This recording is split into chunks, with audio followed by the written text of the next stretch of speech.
That's what I call fear-mongering. Unjustified. The final version of the bill was kept secret from the Congress until minutes before the vote on October 3, 2008.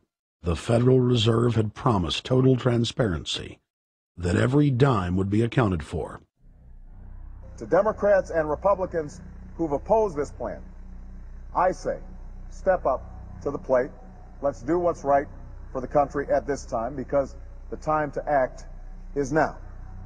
To prevent the possibility of a crisis turning into a catastrophe.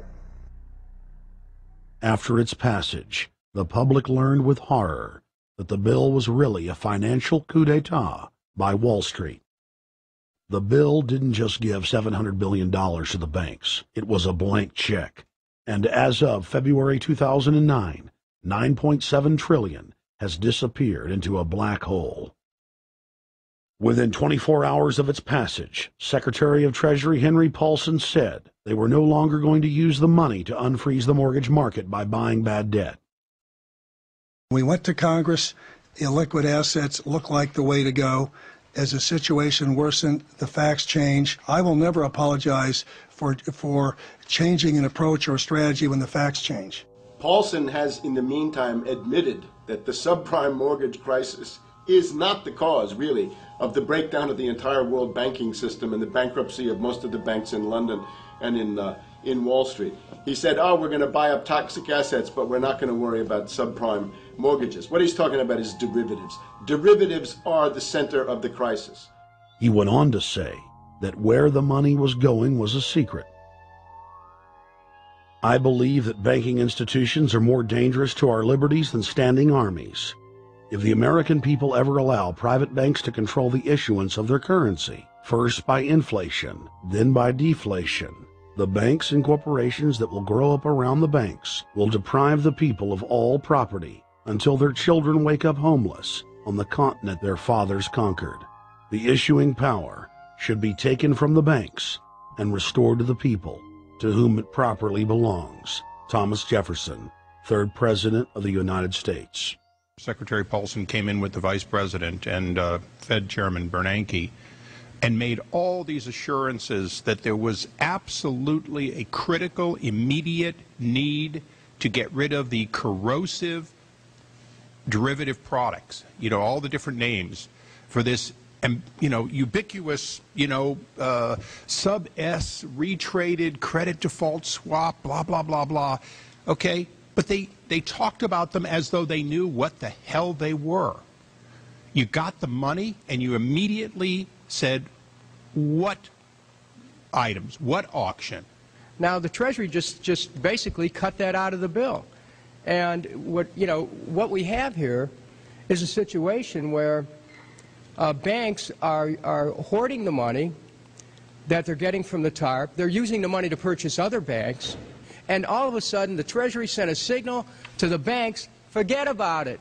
We're going to give you the money that you want, and you do what you want with it. Unless you direct it specifically, it's not going to happen. I don't think anyone questions, Mr. Kashkari, that you're working hard. Our question is who you're working for. Throughout its passage, President Bush and Senator Obama worked in tandem to get Congress to pass the bill without even having time to read it, despite the fact that in major polls, 98% of the American people were against the bill. The leadership in both parties were for it.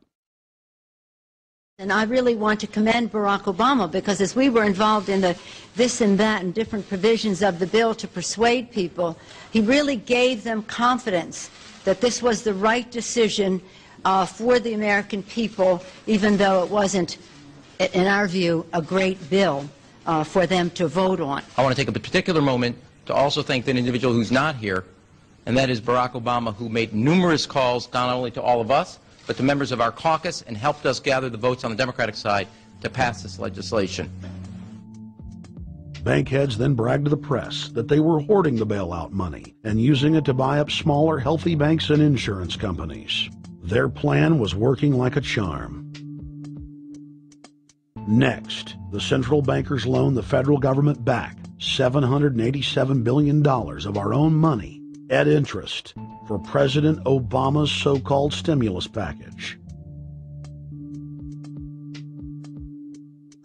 And just like the banker bailout, Congress was given less than an hour to read the 1,070-page-plus stimulus bill. Barack Obama, who had pledged on the campaign trail to wait 5 days before a bill could be voted on so that the Congress and the people could have a chance to read it, said that the stimulus was too important and it had to be passed before anybody could see it or read it, or the crisis would turn into a catastrophe. Doing little or nothing at all will result in even greater deficits, even greater job loss, even greater loss of income, and even greater loss of confidence. Those are deficits that could turn a crisis into a catastrophe, and I refuse to let that happen. After its Friday passage, in gangster fashion, President Barack Obama took a 4-day vacation and said that there was no rush to sign it. The spending bill was really a takeover bill, designed to further federalize the states and to pay off rich donors that had donated to both parties. As the world slid deeper into depression, the bankers celebrated the fire sale that they had created. I believe the phrase burdens of the office is overstated. Yeah, it's kind of like, why me? Oh, the burdens, you know. Why did the financial collapse have to happen on my watch? It's just pathetic, isn't it? Self-pity. And I don't believe President-elect Obama will be full of self-pity. With their access to unlimited fiat capital, they could now buy up sectors of the world economy not already controlled by them. For over a century, the Anglo-American establishment had worked to bring the world system to this point. Artificially engineered global bankruptcy. In an address before the Trilateral Commission in June of 1991, David Rockefeller laid out the elite's ultimate goal. The supranational sovereignty of an intellectual elite and world bankers is surely preferable to the national auto-determination practiced in the last centuries. Now that the bankers were holding the world hostage, they issued their ultimatum.